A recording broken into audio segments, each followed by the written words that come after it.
Donc, dans cette descente, je dirais, qui n'est pas descente aux enfers, mais qui est descente au princeps, à vraiment Atma, enfin le principe même de la conscience, eh bien, on retrouve toutes sortes d'états qui vont nous amener à vivre ce que Jung a vécu, par exemple, dans ses régressions. Voilà. Donc, tout à fait, la conscience telle que on la vit au quotidien dans notre travail, dans nos réflexions, dans notre observation du réel, est une conscience particulière, spécifique. Et c'est la raison pour laquelle moi je suis convaincu qu'on ne peut pas utiliser, par exemple, nos outils occidentaux pour, dans une société animiste, aller voir ce qui s'y passe. Pourquoi ?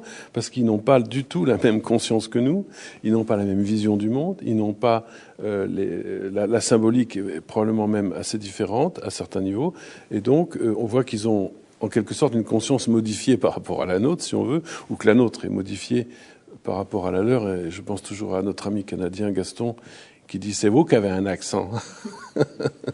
Donc oui, on peut dire les choses comme ça.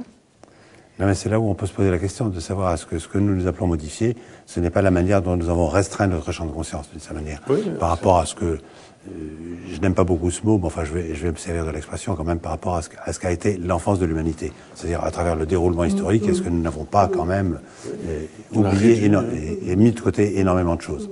Mais moi j'ai l'impression que c'est précieux malgré tout de faire comme un aller-retour ou des va-et-vient entre ces deux types de perception. C'est-à-dire que le fait d'avoir notre perception de la réalité, que l'on prend la plupart du temps pour la seule réalité d'ailleurs, mais plus centrée, peut-être plus restreinte, qui nous permet de cliver, qui nous permet de répertorier les données, je pense que c'est précieux. Le fait d'avoir cette capacité de la transe qui nous permet justement d'être dans une perception non clivée, où on peut se connecter à tout et à n'importe quoi à la fois, me semble aussi très précieux, à la fois d'un point de vue thérapeutique, mais c'est pas l'apanage des hypnothérapeutes. Je pense que les artistes utilisent aussi évidemment la transe, et la créativité a quelque chose aussi à voir avec la transe. Mais je pense que si on est tout le temps dans cet état-là, peut-être que c'est la grande spécialité des psychotiques, d'être tout le temps dans cet état d'ouverture, mais de ne pas avoir cette capacité de revenir à quelque chose, à une perception plus restreinte. Si on est tout le temps dans l'ouverture, là je crois que c'est compliqué. C'est Alexandre Jodorowsky qui dit que la folie est une extension de la conscience. Moi, je trouve que c'est une très belle définition de la folie. Je pense que les fous ont cette capacité d'être vraiment toujours dans cette ouverture. Ils captent tout et ils ont comme ça une multiplicité de sens qui leur arrive à l'esprit. Je pense que c'est vraiment le fait d'être dans cette fluctuation, de pouvoir rentrer dans ce lieu particulier de la transe et d'en ressortir, pour moi, qui est précieux, à la fois pour la thérapie et pour l'art aussi. Mais d'ailleurs, ce que tu dis, ça pose un problème aux neurologues.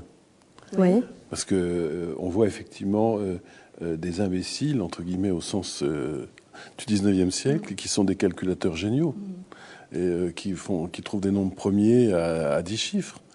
Donc on voit bien que ces gens-là ont des capacités absolument extraordinaires au niveau de leur capacité de penser, donc de conscience. De la même façon que effectivement les sujets qui ont été étudiés, les sujets dits médiumniques, les médiums, les grands médiums qui ont été étudiés par des psychiatres comme Flournoy par exemple, ont bien montré que dans certains états, alors qu'à l'état dit vigile ou habituel, la personne avait une intelligence relativement faible, j'ai même pas envie de dire normale, et que quand elle entrait dans ces états-là, elle était capable d'inventer une langue, de faire des romans, d'écrire des romans, de raconter des histoires extraordinaires, qui étaient complètement, alors au niveau de la créativité, complètement à l'opposé de ce qu'elle pouvait faire ou dire en état vigile. Donc c'est vrai qu'on dit état vigile par commodité.